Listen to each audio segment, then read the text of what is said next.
21st Precinct, Sergeant Klein. A what? How do you know something's wrong?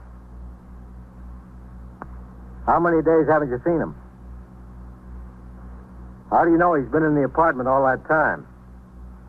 You are in the muster room at the 21st Precinct, the nerve center. A call is coming through. You will follow the action taken pursuant to that call from this minute until the final report is written in the 124 room at the 21st Precinct. Do you have a key to get in? What makes you sure it's been bolted from the inside? All right. I'll send the officers around to have a look. Where can they find you? All right. Just stay there. I'll send them right over.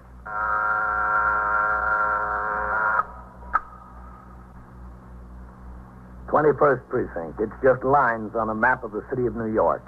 Most of the 173,000 people wedged into the 9/10 of a square mile between Fifth Avenue and the East River wouldn't know if you asked them that they lived or worked in the 21st. Whether they know it or not, the security of their persons, their homes, and their property is my job. My job and the job of the 160 patrolmen, 11 sergeants, and 4 lieutenants, of whom I'm the boss. My name is Kennelly, Frank Kennelly. I'm captain in command of the 21st. What makes a city? Not buildings, not subways, not business. People make a city. From dawn to midnight, from midnight to dawn, the rich and the poor and the good and the bad pour their lives together and stir up the city, as in the 21st, 7 days a week. It was Sunday morning and raining. I was on patrol when the chief inspector visited the precinct. In response to a radio signal, I returned to the house and conferred with the chief inspector, the commander of the uniformed force, for 35 minutes regarding conditions in the precinct. When the chief rose to leave, I walked outside with him to his car. It had stopped raining. Then I returned to the muster room and went around behind the desk to read the entry made in the blotter by Lieutenant Kenneth Gorman concerning the visit to the precinct by the chief inspector. That all right, Captain? Yeah. He walked in here big as life. Well, you've got to expect it, Ken. He's not going to call and tell you he's coming. Yeah, but not the day after I come back from my vacation, Captain. Could have waited until the night. Where'd you go, Ken? Maine. You like lobster, Captain? Who doesn't? And you ought to go up the coast of Maine. You never had such lobster. Hey, listen, I heard they never heard of a broiled lobster in Maine. The only way they fix them is boiled. Is that right? Yeah, all these places have this great big kettle. You got to pick out the lobster you want from a little pen there. They're all crawling around live. They take and they dump it right in the kettle and cheap. Guess how much for lobster dinner for my wife, myself, and the 2 kids? And big lobsters, Captain. How much? $5.50. No kidding. Come in, sailor. Yes, sir. What's on your mind, sailor? I can't find my family, Lieutenant. What do you mean you can't find them? I'm on the cruiser St. Paul. We've been cruising the Mediterranean for 2 months. We just docked at Brooklyn Navy Yard this morning. I can't find them. Were they supposed to meet you, son? No, sir. They didn't even know I was coming. Oh. You see, we live in New York. I just came home and went to the house. It was burned out. There wasn't anybody there. There was a fire. 3 days ago, somebody told me. Where's this? 631 York Avenue. 21st Precinct, Sergeant. And the whole building's boarded up. It was really burned out. All right, 18, just a second. Hold on. I can't find them. I don't know where they went. Hey, Lieutenant. Yes? Heisman's ringing in. You said let you know. Ask him what's holding up that notification on Lexington Avenue for the 44th. The car's still sitting here. Yes. I was just wondering if you knew anything about it. What about the notification? It's got me worried to death. And did you ask around? Any of the neighbors? Oh, yes, sir. I asked around. Nobody's in the building. It was burned out. Keep on trying that. It's Sunday, and the stores there are all closed. What do you mean, your family? Your parents? No, sir, my wife and my baby. Oh. Did you ask any of the neighbors in the other buildings? Well, there isn't anybody living in the houses on either side anymore. They're getting ready to make a housing project there.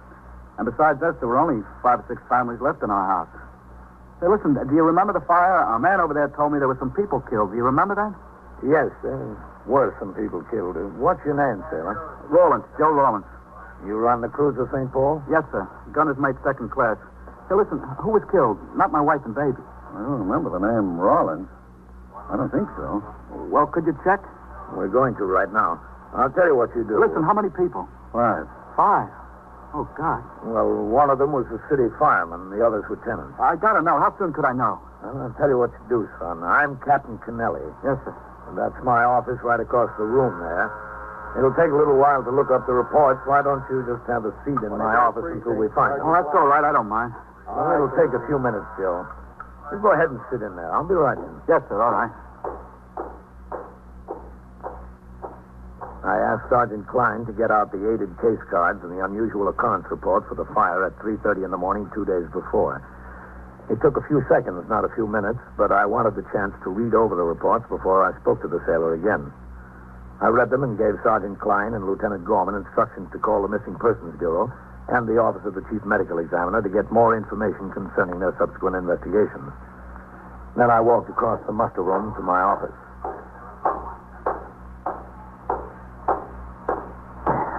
All right, Joe. Well, they weren't killed? Their names weren't listed among the victims. No Rollinses. Oh, man. Sit down, son. Yeah, thanks. Thanks a lot. You don't know what a relief it is, Captain. I know. Have a cigarette, Joe? Thanks. Thanks. Well, where are they? Where could they have gone? Well, that's what we'll have to find out. You have any other family in New York? No, sir. My folks are dead, both of them. You see, that was originally their flat there. I was based out in San Diego when I got married. And my father died, and then about a year later, my mother. Uh-huh. I was about ready for sea duty again, and I was transferred to the Atlantic Fleet, so Doris and me, that's my wife, Doris, we decided the best thing would be to take over my mother's flat. Well, sounds like it was a good idea. Yes, sir. So we brought the baby on east. That was just the beginning of May. How about any close friends she could be staying with? Well, I wouldn't have any close friends. You see, I've been gone for 3 or 4 years, and I just drifted apart from any friends I did have. As far as Doris is concerned, I don't know. I shipped out just a couple of days after we moved back here. I don't know if she made any friends or who. Does she have any family here? No, sir, not in New York. Her folks live in San Diego, just outside of San Diego. She's got a sister in Missouri. Where in Missouri? St. Louis. And her sister's married to a fellow in the insurance business in St. Louis. Got a good job. I don't know where she could have gone. Beats the living daylights out of me. Well, how about her sisters in St. Louis? No, I don't think so, Captain. It's too far, and, well, they only got a small place. 3 kids of their own. I don't think so. I'm sure. That was a pretty bad fire, wasn't it? The building really looked wrecked. Yeah. They don't know how it started. Short circuit, they think. What floor did you live on, Joe? 4th floor. 4th floor in the front. I wonder if she got anything out of there. I had a ball signed by Babe Ruth. I'd hate to lose that. They're getting rare. How old is your baby? 2. She'll be 2 next month. You want to see a picture? Yeah, sure. She's the cutest little thing. Josie. That's after me. Josephine's her real name. She is cute. Is that your wife? Yes, sir. That's Doris. Oh, you know where I took that? We had to change buses in Columbus, Ohio. I took that on the state capitol grounds. They got squirrels out there so tame they just walk up and take peanuts right out of your hand. Honest. About how tall would you say Doris is? Oh, I don't know. About 5'1", 5'2", something like that. I don't know. Well, how much would you say she weighs? Oh, about 110, I guess. Why? No reason. Well, it must be a reason. There's something you're not telling me, isn't there? Joe, listen to me. We think everybody in that building was accounted for. Who was killed? Who was killed beside the fireman, I mean? There was 5. Who? Well, there was an elderly couple who lived on the 2nd floor. Who else? And, Joe, that's why I asked you the questions. I don't think it's them. Who's not them? Well, there were 2 unidentified bodies. Yeah? You know, a woman and a child. Don't kid me now. Tell me the truth. I am telling you the truth. They were burnt beyond recognition, Joe. But the medical examiner's report says the woman weighed about 150 and was 5'6". She's smaller than that, Doris. Much smaller. I know. And the child, they think it's a boy about 4 years old. They think, aren't they sure? Well, they were pretty badly burned, Joe. Well, if they're not identified, who could they be? Somebody must know them. Joe. Where are they? Look, Joe, our report was written the morning of the fire. The Missing Persons Bureau took over the investigation 2 days ago. Bodies have probably been identified by now. I've got my men out there checking. They don't answer the description of your family. Well, where is my family? Where are they? Come in. Captain, can I see you a minute? Yeah, sure. I'll be out. Look, don't keep anything from me. Don't keep anything from me now. Yes, Sergeant. We checked both the medical examiner and the detectives in the missing persons bureau. Yeah? The bodies of the woman and the kid are still in Bellevue morgue. Neither of them have been identified yet. They say it's been impossible to get a readable fingerprint off either of them. The descriptions don't fit the ones Joe gave me. It's hard to tell in these burn cases, Captain. Descriptions don't mean much. I know. He says his wife has a sister in St. Louis. Ask missing persons if they know about the sister. Yes, sir. Yeah, a woman and a child unidentified in the morgue. A woman and a child missing after a fire. 2 and 2, Captain. All right. Get back on the box. Yes.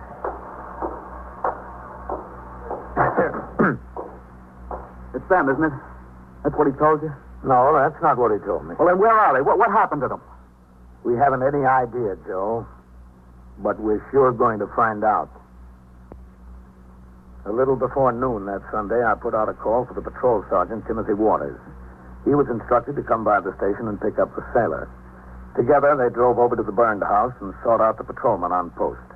Inquiries were made among residents in all the nearby buildings to determine whether they had any knowledge of the whereabouts of the woman and child. Meanwhile, at the precinct house, the desk officer, Lieutenant Gorman, the man on the boxes, Sergeant Klein, and Patrolman Ryan, the 124 man, were making telephone inquiries to the homes of all neighborhood merchants who might have done business with the woman. You don't remember her? Mrs. Rollins, yeah. Sorry. She never came in your store, huh? All right, thank you. Now, let that either, Captain. You know what I think we ought to try, Ken? Yes, sir? Mrs. Rollins and the child were both Navy dependents. If they got out of the building, and if either of them were injured to any degree, she might have hopped in a cab and gone right to the Brooklyn Naval Hospital or St. Albans. Yes, sir. It's possible, Captain. That's where Navy people would head. Shall I call them? No, you better call CD instead of direct. They might want to make the inquiry through the shore patrol. I don't know. Yes, sir. Sergeant. Yes, sir? Listen, Sergeant, I want you to Excuse me, call... Captain. Oh, yes, sir. Hello, Miss Cruz. This is Sergeant Klein of the 21st Precinct. You own the grocery store at 619 York Avenue? No, it's all right. Nothing's wrong. We just want a little information. Miss C.B., will you, Sergeant? You remember that fire in the building at 631 York? Lieutenant John Ives, the 21st. Yeah, that's right. We're looking for a woman and a child who've been missing since Gave then. me a line a little while ago on a woman and a child, Rollins. The name is Rawlins. Rawlins. Rawlense. Mrs. Doris Rawlins. Yeah, that's the one. Did she do business in your store? They made at St. Albans. Yeah, I see. Naval Hospital. In case either the woman or the child was admitted as a... About 5'2" or 3, 110 pounds. 22 years old, very pretty. You get back to it. No, blonde. She has a little girl, 2 years old. You don't know her? Never saw her. All right. Thanks, Mr. Crows. I'm sorry to have disturbed you. Goodbye. Nothing, Captain. I called CB, Captain. I'll make inquiries. All right. Who'd you talk to upstairs, Sergeant? Whitey Howard, Captain. Said he'd try to locate Lieutenant King and have him call you. Okay. When did CB say they'd get back to us, Ken? Right away, Captain. Is this where I report something? Yes, ma'am. Can I help you? My car's gone. Where's your pocket, ma'am? On 64th Street, right near Park Avenue. I was just gone for a few minutes to take some flowers up to my friend. Was it locked? Well, of course it was locked. I got the keys. See? The doors and windows, too? Well, everything. I was just gone a few minutes. You're sure you didn't park it someplace else? Of course not. I parked it right in front of a building, right in front. It was gone. Sergeant, who's catching upstairs? They're all out, Lieutenant. They're busy with the safe and lock squad on a couple of burglaries we had last night. You see that door back there? Yes. The detectives are all out, ma'am. You go through that door and talk to the officer. He'll take a report on it. Can I give you the report? No, ma'am. He'll take it. He's got the proper form. Through the door. That's all. Thank you very much. 21st Precinct, Sergeant Klein. Captain Kennelly. Who is it, Lieutenant King? No, sir, the division captain. Oh, all right. I'll take it right here. Go ahead, Captain. Captain Kennelly. Hello, Ben. Yeah. Tomorrow night? Yes, I'm working my night, too. All right, sure. What? 21st Precinct, Sergeant Klein. The chief will be back at 10? Yes, he's here, sir, but he's on the phone. Okay, Ben. I'll see you. Bye. Hold on, Lieutenant. Lieutenant King calling in, Captain. Sergeant, leave a note on my desk. I'm to cover division between 7 and 10 tomorrow night for the deputy chief. He's got a PAL meeting at the Waldorf. Yes. All right, I'll take Lieutenant King. Captain Kennelly. Hello, Matt. Did Whitey Howard tell you what we've got about the sailor? Yeah. Well, the poor kid's about half crazy over it. No, neither can I. Listen, it's better than even money that those two bodies down in the morgue are his wife and baby, but there's two things you can do for me. You've got the connections. Well, it just involves a couple of phone calls. Yeah. One is I'd like you to get hold of the postal inspectors and have them get us into the Lenox Hill post office on East 70th. We're interested in knowing if she left a change of address card. Yeah, okay. Well, that's fine, Matt. Yeah. And the other is to check your source at Con Ed and see if she ordered electric service at another address before or after the fire. Thanks, Matt. I certainly appreciate it. Yeah, I'm sorry to bother you at home. Okay. We'll wait for your call. So long. Would you be able to manage it, Captain? Yeah, I can. He'll get right on it. Well, I hope I'm wrong. But I think we're all just wasting a lot of time. In another half hour, Sergeant Shea returned to the station house with Joe Rollins. The sailor stood by dejectedly as Sergeant Waters reported to me that he and the patrolman on post had interviewed tenants, neighbors, and merchants. They all knew Mrs. Rollins and the child on sight. Some had recalled seeing them on the afternoon and morning before the fire. Not one remembered seeing them on the street during the fire. More important, not one remembered seeing Mrs. Rollins the afternoon following the fire, when most of the tenants gathered at the scene in the hope of salvaging some of their belongings. Sergeant Waters resumed patrol and left Joe Rollins sitting in my office. I read accumulated reports and approved the list of cabarets to be inspected by the patrol sergeant that night. Ellen called, and I made arrangements to meet her in Midtown for dinner. Then I went back to reading and signing reports. Finally, the sailor raised his head. Captain. Yes, Joe? Where they got them? Where have they got what? The bodies. Oh. At the morgue, Bellevue. I want to look at them. They're burned beyond recognition, Joe. I want to see them. I want to see if they're mine. Wouldn't do you any good. I want to see them. I can tell. Missing Persons Bureau says there's only one possibility. That's to send to San Diego to our old dentist and get a chart of the work she's had done. They'll wire the dentist the first thing in the morning. No, but I can't wait that long. I want to see them now. All right, Joe. I'll take you to see them. I went out into the muster room and told Sergeant Klein to radio for Patrolman Farrell to drop his recorder on post and drive the car to the precinct house. Lieutenant Gorman told me that CB had called back to report that neither Mrs. Rollins nor the child had been admitted to St. Albans or Brooklyn Naval Hospitals. There was no word yet on the two important lines sought after by Lieutenant King, commander of the 21st Detective Squad. When the car arrived, Patrolman Farrell drove us down to the Bellevue morgue. On the way in, we were met by Detective Anthony Trinker of the Missing Persons Bureau. Detective Trinker had handled the investigation of this case along with the office of the Chief Medical Examiner. He took us inside the mortuary. Joe's face was firm and expressionless.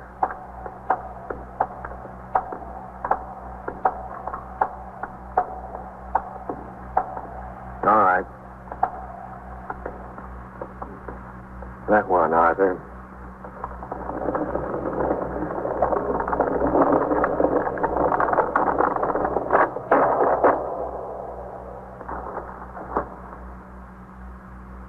Okay, Arthur.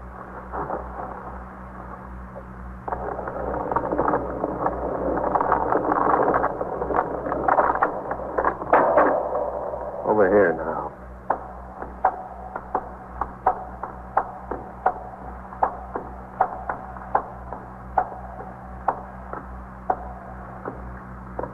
All right.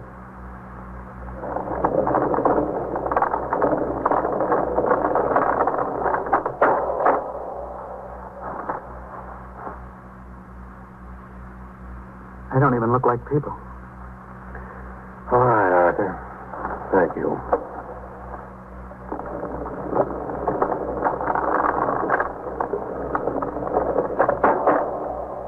Let's go this way, huh? Not even like people. This was your idea, Joe.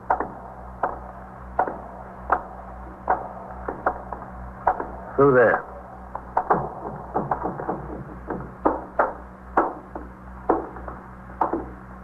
Have a seat over there. Captain. Thanks, Tony. Joe? Oh, it's all right. I told you identification would be impossible. I don't even know if we can identify the woman through dental charts or x-rays. As far as the child's concerned, we can't even tell for sure whether it's a boy or girl. That's how bad things are. Tony, you estimated the weight of the woman at 150 or so and the height 5'6". The child you said was about 4 years old, probably a boy. Those descriptions don't match up with Joe's family. Mm-hmm. I know they don't. Burn cases can have peculiar results. Some of the victims appear larger, some smaller, some the same size. It depends on a lot of factors. Look, I don't care about factors. Give me facts. That's all, facts. You want it straight, Joe? I've been asking for it straight. All day I've been asking for it straight. Nobody gives me an answer without a hedge. All right. It's as simple as this. If that isn't your family, where are they? I can answer that one. I know where they are. Detective Trinker told me he would not file his final report until after he received the dental charts and x-rays from San Diego. We walked back out to the car and rode uptown to the 21st in complete silence. Even the radio was quiet. Only 4 calls came over from 30th Street to the house. Inside the muster room, Lieutenant Gorman told me that Lieutenant King had called. Both of his lines fizzled. Con Ed showed no change order in electric service for Mrs. Rollins, nor had she filed a change of address card at the East 70th Street post office. It was 4 o'clock. I turned out the platoon for the night tour. Joe Rollins stood in a corner. He watched blankly as I spoke to the men. He didn't seem to notice them as they marched out the door. He followed them out. I went after him. Joe. Where are you going, Joe? I don't know. Back to my ship, I guess. I won't bother you anymore, Captain. Wasn't any bother, Joe. It's the job. But I'm worried about you. Well, you don't have to worry about me, sir. I'll be all right. The only thing is how to let her mother know. How can I break the news to them? It's got to be done. They're such nice folks. It's just a shame. Yeah. Got to let her sister know, too. You know, we stopped there for a day on the way from the coast. She showed us a real time in St. Louis. Oh, we sure did have fun. We laughed and carried on. Everything was so funny. Very funny now. You've got to give these things time, Joe. Yeah. I think maybe I'll call her sister and then let her sister call her mother. That's the best thing. I'll do it right now while it's on my mind. It's the only way. Get it over with. Have they got a phone in there in that candy store? Yeah. Oh, just one more favor, Captain. You come with me while I call, just so I don't get cold feet. All right. That's what I'm afraid of. I'll get cold feet. Go ahead. I'll get some change. Oh, that's all right. I got lots of change. All right.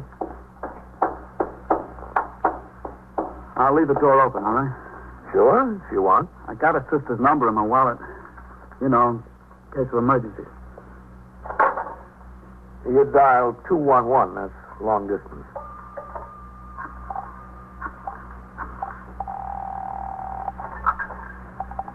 Your call, please. I want to call St. Louis, Missouri. Evergreen 9970. St. Louis, Missouri, route. What number are you calling from, please? Eldorado 54599. 3155 tandem, dial 2 letters plus the number. I don't know how I'm going to say it, Captain. Deposit $1.50 for 3 minutes, please. Yes, ma'am. 25, 75, no. Thank you. They're ringing. I should have thought of what to say. I don't think anybody's home, Captain. Let them keep ringing. Hello? Hello, this is... Doris? Who is it, Joe? Yeah, honey, it's me. Joe, you should have written me. It's her. She's in St. Louis. Well, when'd you get in? What are you doing in St. Louis? I got in this morning. We came about 3 days ago. Oh, gee, it's good to hear you, baby. You don't know how good. Hey, what are you doing there?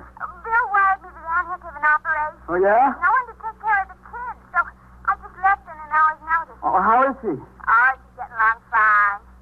I didn't expect you till September 1st, Joe. I'm sorry. Oh, it's all right, baby. It's all right. How's Josie? Wonderful. Getting bigger every day. She just loves her cousin. How do you feel? Oh, fine. Just fine. Hey, listen, I got some big news for you. You made peace? No, nothing like that. This is really very funny. It's a riot. The house burned down. The house burned down. Joe, what are you talking about? Look, I'll explain it to you when I get there. Joe! Kiss everybody for me. I'm taking the next plane. I'll wire you from the airport. Joe, what about the house? I missed the plane, baby. I'll tell you when I get there. Goodbye. Oh, thank God. Joe, I'm happy for you. I'm pretty happy for myself. Except, who are the woman and child down there? You've got your problem worked out, Joe. Let us worry about this one.